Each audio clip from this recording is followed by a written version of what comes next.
Hello students, आज की class में हम कटिंग टूल्स के बारे में पढ़ रहे हैं। तो सबसे पहले हम लेथ मशीन, जिसे हम सभी मशीनों से सबसे पहले से यूज़ कर रहे हैं, लेथ मशीन के बारे में पढ़ेंगे। तो लेथ मशीन बेसिकली क्या होती है। लेथ मशीन के जो मेन पार्ट हैं वो इसमें डायग्राम में एक्सप्लेन किए गए हैं। कॉलम्स होते हैं, उसके ऊपर बेड होता है, बेड के ऊपर कैरेज होता है जो कि सारे मोशंस करवाता है टूल को। जितने भी मोशन करने होते हैं, चाहे वो बैकवर्ड डायरेक्शन में हो, फॉरवर्ड डायरेक्शन में हो, हॉरिजॉन्टल मोशन हो, अपवर्ड डायरेक्शन में हो, जितने भी मोशन होते हैं up and down, left right, सारे मोशन कैरेज के थ्रू ही होते हैं। उसका जो लेफ़्ट हैंड साइड में अपर मोस्ट पार्ट होता है उसे हेड स्टॉक बोलते हैं, और राइट हैंड साइड में जो पार्ट होता है उसे टेल स्टॉक बोलते हैं। तो जो वर्क पीस को हम होल्ड करते हैं वो हेड स्टॉक और टेल स्टॉक के बीच में करते हैं। इन दोनों के बीच में ही हमारा जो टूल होता है वो मोशन करता है इधर से उधर, जिससे कि हम ये फाइंड आउट कर पाते हैं कि टूल किस डायरेक्शन में किस तरह से मशीन करना है टूल को। तो बेसिक जो कॉन्फ़िगरेशन होती है, पैडल फील्ड लीवर होता है, क्रॉस स्लाइड हैंड शीट होती है, कैरेज को हम मूव करवा सकते हैं, फीड को हम चेंज कर सकते हैं। थ्रेडिंग के टाइम पे हमें फीड को सबसे ज़्यादा चेंज करना होता है। थ्रेडिंग के टाइम जब हम थ्रेडिंग कर रहे होते हैं, सबसे जो मुश्किल ऑपरेशन होते हैं जो कि हम लेथ पे परफॉर्म करते हैं, वो दो ही ऑपरेशन होते हैं। एक होता है थ्रेडिंग ऑपरेशन और दूसरा होता है टेपर। तो थ्रेडिंग करने के लिए, टेपर करने के लिए हमें कुछ एक्सटर्नल एपरेटस या कुछ भी मटेरियल की ज़रूरत होती है जिसकी थ्रू हम मशीनिंग प्रॉपर वे में कर सकें। तो नेक्स्ट हम बात करते हैं आगे। ये जनरल लेआउट है। Lead screws, lead roll, head stock, tail stock and access of the centre. इसके बीच में हम लगाते हैं। तो लीड स्क्रू जो होता है वो वेट को लेके लीड स्क्रू जो होता है वो मोशन करवाता है कैरेज को जिस डायरेक्शन में मोशन करना होता है। जो लीड रॉड होती है वो सपोर्ट प्रोवाइड करवाती है कैरेज को, ताकि जिसके ऊपर की वो स्लाइड ऊपर नीचे कर सके। ठीक है, तो नेक्स्ट पार्ट में हम आते हैं लेथ। लेथ है क्या? Lathe is a large machine that rotate the work, जो वर्क पीस को रोटेट करवाती है। And cutting is done with a non rotating cutting tool, जो कि इसमें कटिंग टूल रोटेट नहीं करता, नॉन रोटेटिंग कटिंग टूल से मशीनिंग की जाती है। The shape cut are generally round और helical. The tool is typically moved parallel to the axis of rotation during to the cutting. Cutting में जब होता है टूल, जो एक्सेस है, एक्सेस के पैरेलल टूल क्या करता है, मूव करता है और कट करता हुआ जाता है। Next is head stock. Head stock क्या होता है? This end of the lathe contains the driving motor and gears. Power to rotate the part is delivered from here. This typically has levers that let the speeds and feed to be set. Ways वो होते हैं जिसके ऊपर, जैसे हमने बताया था, lead rod जिसके ऊपर लाई करता है कैरिएज के जो बटन को वजन को जो कैरी करता है। उसके बाद tail stock, this can be use to hold the other hand of the part. Work piece के अदर हैंड को जो होल्ड करने के लिए यूज़ किया जाता है उसे हम कैरिएज बोलते हैं। Okay, next is bed. This is the bottom pan on the lathe that catches chips, cutting fluids etcetera, जिसपे कटिंग फ्लूइड्स या चिप्स आके रोकते हैं और जो उनको गैदर करता है। कैरिएज का होता है, this part of the lathe carries the cutting tool and moves based on the rotation of the lead screw और रोड। लीड स्क्रू और रोड के बेसिस पे वो मूव करता है। अब लीड स्क्रू क्या होता है? The screw with a few threads per inch used for cutting threads. It has ACM। ACM क्या होता है? This is a type of और प्रोफाइल ऑफ टूल किस तरह का यूज़ होता है। This includes angle of 29 degree for each alignment and disengagement of the half nut. Lead rod क्या होती है? A rod with a shaft with down the side used for driving the normal cutting feeds. The critical parameters on the lathe are speed and of rotation. Speed of rotation क्या होते हैं? ये critical parameters होते हैं जो कि lathe पे use होती हैं। ओके, तो अब जनरल क्लासिफिकेशन अगर हम लेथ के करें या लेथ को हम क्लासीफाई करें तो स्विंग के बेसिस पे। स्विंग क्या होता है? स्विंग होता है कि लार्जेस्ट डायमीटर का जो वर्क पीस जो कि हम किसी भी लेथ पे मशीन कर सकते हैं, किसी भी लेथ के लिए, उस लेथ पे अगर हम जो सबसे ज़्यादा बड़ी डायमेंशन का डायमीटर का वर्कपीस जो मशीन किया जा सकता है उसे उस मशीन का क्या बोला जाता है, स्विंग बोला जाता है।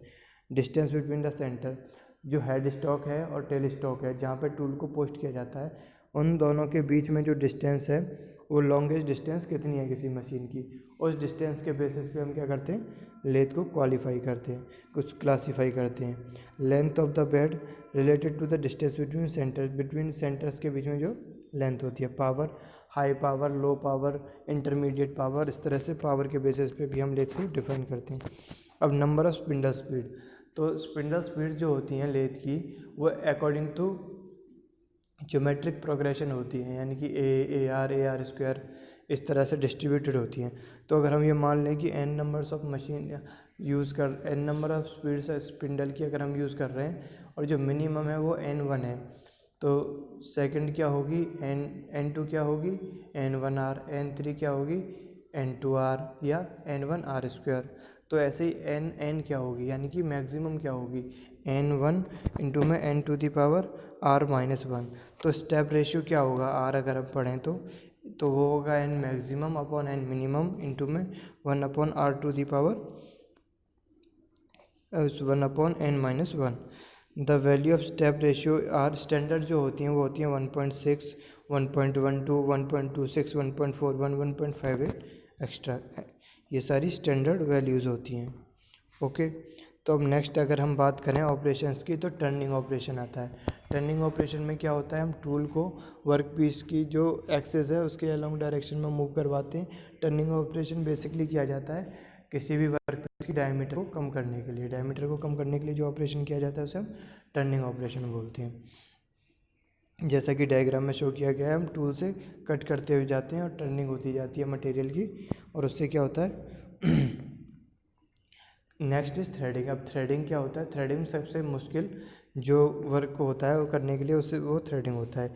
Cutting tool is moved quickly cutting threads. अब देखो इसके लिए क्या किया जाता है, एक मैकेनिज्म यूज़ की जाती है। इस मैकेनिज्म में हम क्या करते हैं, जो हमारा चक रोटेट कर रहा है जिसमें वर्क पीस रोटेट कर रहा है, और जो हमारा लीड स्क्रू है जिस पर कैरियर चल रहा है जो कि टूल को फीड दे रहा है, उन दोनों के बीच में एक रिलेशन जनरेट किया जाता है, जिससे कि एक फिक्स अमाउंट में एक रिवॉल्यूशन अगर हो चक का, उतने में जो पिच है थ्रेड की उतना डिस्टेंस टूल हमारा कवर कर ले, यानी कि पर रोटेशन में पिच के अलोंग, यानी कि जो फीड है हमारा आरपी पर रिवॉल्यूशन वो हमारे पिच के बराबर होना चाहिए।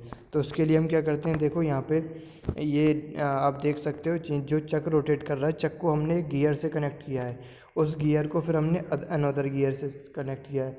अब उसी गियर के शाफ्ट पे हमने एक गियर Z1 लगाया और उस गियर को अनदर गियर Z2 से कनेक्ट किया। Z2 जिस शाफ्ट पे है उसी शाफ्ट हमने और गियर अमाउंट किया है, इसको हम Z3 बोल रहे हैं। अब Z3 को कनेक्ट किया Z4 से, Z4 के शाफ्ट से जो कनेक्टेड है वो लीड स्क्रू कनेक्टेड है। तो चक घूम रहा है इस तरह से, एक रोटेशन बन के हमारा लीड स्क्रू भी रोटेट करने लगेगा।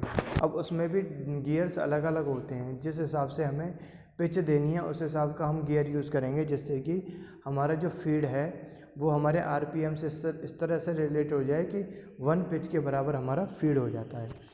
तो इस तरह की मैकेनिज्म यूज़ की जाती है इसमें। ओके, तो इसके बाद जो है थ्रेडिंग में क्या होता है, अब थ्रेडिंग में जो नेक्स्ट होता है वो क्या होता है कि थ्रेडिंग में रिलेट जो इनको किया जाता है वो इस तरह से किया जाता है कि NS/P/ZS इज इक्वल टू होता है NL/L/ZL। अब NS क्या है, स्पीड ऑफ स्पिंडल की जो स्पीड है, NL क्या है, स्पीड ऑफ लीड स्क्रू, ये दोनों ही स्पीड रिवॉल्यूशन पर मिनट में है। उसके बाद आता है PP क्या है, पिच जो हमें थ्रेड बनाना है उसकी पिच कितनी है। L क्या है, पिच ऑफ लीड स्क्रू, जो लीड स्क्रू हमें दे रखा है उसकी पिच कितनी है। अब third is ZS and ZL। ZS क्या है, नंबर ऑफ स्टार्ट्स जो हम थ्रेड बना रहे हैं उसमें कितने हैं, और ZL है number of starts lead screw में कितने। अब नंबर ऑफ स्टार्ट्स क्या होता है, जहाँ से थ्रेडिंग स्टार्ट हो रही होती है, जो एंड का जो सरफेस है उस पर जो थ्रेड स्टार्ट हो रहा है वो 1 साइड से हो रहा है या 2 साइड से हो रहा है या 3 साइड से हो रहा है। तो जितने नंबर ऑफ स्टार्ट्स होते हैं उस हिसाब से हमको इसको रिलेट करना होता है। अब नेक्स्ट ऑपरेशन होता है फेसिंग। फेसिंग में क्या होता है, फेसिंग में जो हमारा एंड पार्ट्स होते हैं उनको हमें किसी एक पर्टिकुलर डायमेंशन में कट करना होता है। तो फेसिंग क्या होता है, टर्निंग, टेपर टर्निंग, फेसिंग के बारे में हम नेक्स्ट क्लास में पढ़ेंगे। ओके, तो अभी इस क्लास में इतना ही। Thank you.